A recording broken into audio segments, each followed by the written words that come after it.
question because there was much discussion of military training techniques at the Senate Armed Services Committee last week. These are called the SERE techniques, S-E-R-E, survival, evasion, resistance, and escape.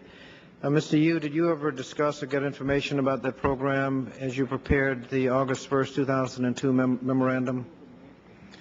Mr. Scott, I'm afraid the Justice Department has instructed me that I can't answer questions of that nature. Mr. Addington, did you ever discuss this program in connection with The gentleman will suspend Mr. Yu. In order for you to assert a privilege as the basis for refusing to answer a question, we need you to tell us what the privilege is and the specific basis on which you are asserting it.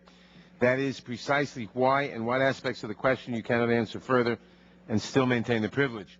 We need you to be specific and detailed enough that we can determine whether the basis you are asserting is valid for the line you are drawing and refusing or limiting your answer on the grounds you are asserting. Mr. Chairman, according to the Justice Department's instructions, I believe the privilege would be both the attorney-client privilege and the protection of classified information. So you are asserting that the answer to Mr. Scott's question would necessitate the revelation of classified information? As I understand the instructions of the Justice Department. No, I'm not asking you that. It's you're asserting the privilege, not the Justice Department.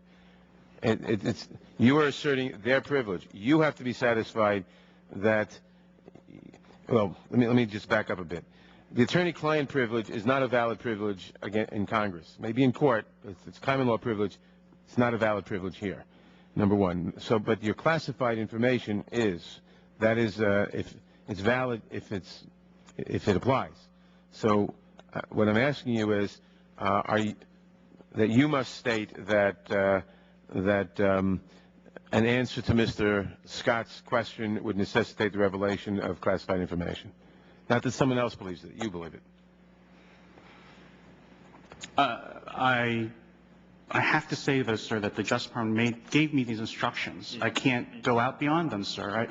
I'm not sure what you're asking me to say. I mean, if your view is that, am I saying that this is the privilege? This is what the Justice Department communicated to me in an email, so I have to follow it, sir.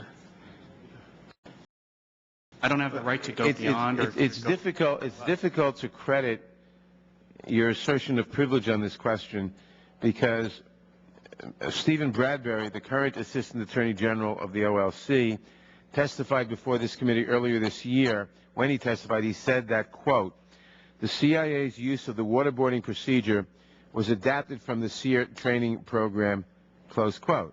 In light of his saying that, how can your answer to Mr. Scott's question be privileged?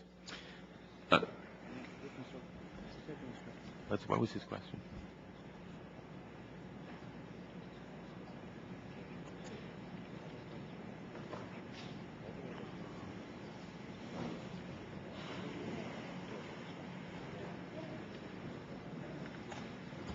Sir, I recognize that it's your view that the attorney-client privilege does not apply.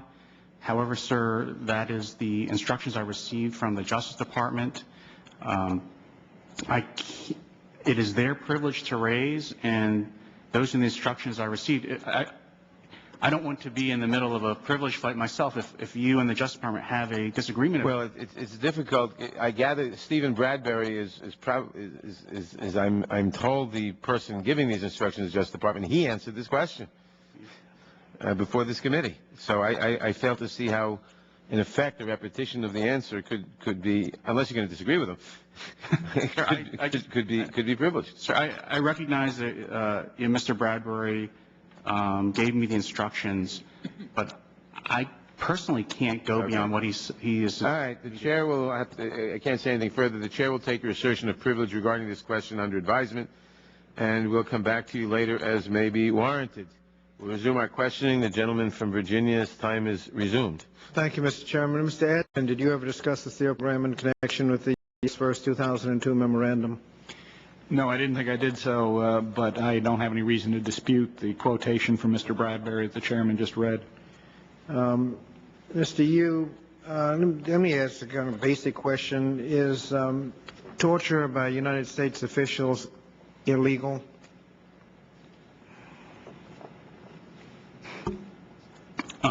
You're asking me my current view is if it's a violation of torture as it's defined in the statute, in the criminal code, then it would be illegal under that statute. Thank you. And is there an international agreement of what torture is and what it isn't?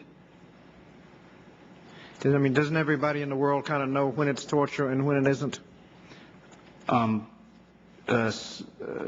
Mr. Scott, you're referring to the Convention Against Torture, I Sure. believe?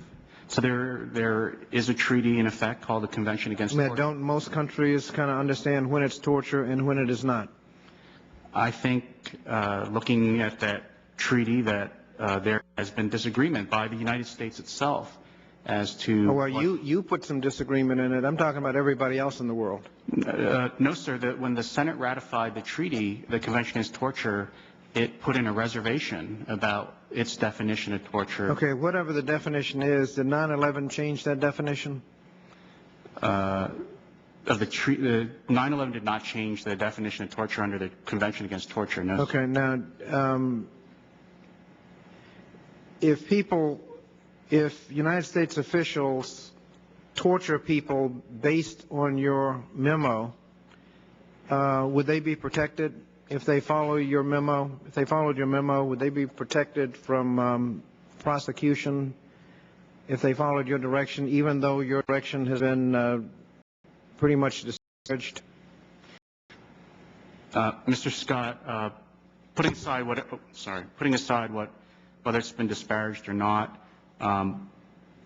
the purpose of the memo was to define torture so that people would not commit torture. The memo itself is not... Professor Schrader, can a legal opinion be so ridiculous that it does not protect those who follow the definition in such a memo? Well, it could be, Congressman, but if you're talking about the effect it would have on somebody, say, down the line who's actually an operative in the field and hasn't had a chance to read the memo but is simply getting advice that an authoritative interpretation exists, then I think it would be very difficult for that person to be held responsible for having analyzed and rejected the law on his or her own behalf. Well, can the opinion be so ridiculous that as it goes down the line, people ought to have the common sense to reject the analysis and use their common sense as to when it's torture and when it is not? Or does the administration have the power to just write up such a memo and protect people who torture people based on a ridiculous legal opinion? No, I don't believe they do. I think that people, and you would expect that members of the military would use their own common sense as to what's permissible or not. Now, is it an excuse to torture if you got good information from the torture? And not under the treaty, and I think not under the statute that implements the treaty. No. Is it an excuse to torture if you can't get the information you're looking for using less aggressive techniques? No, sir. The treaty admits of no exceptions. Now, Mr. Yu, if you're going to go around torturing people based on your memo, how do you know before you get information whether or not you're going to get good information from someone?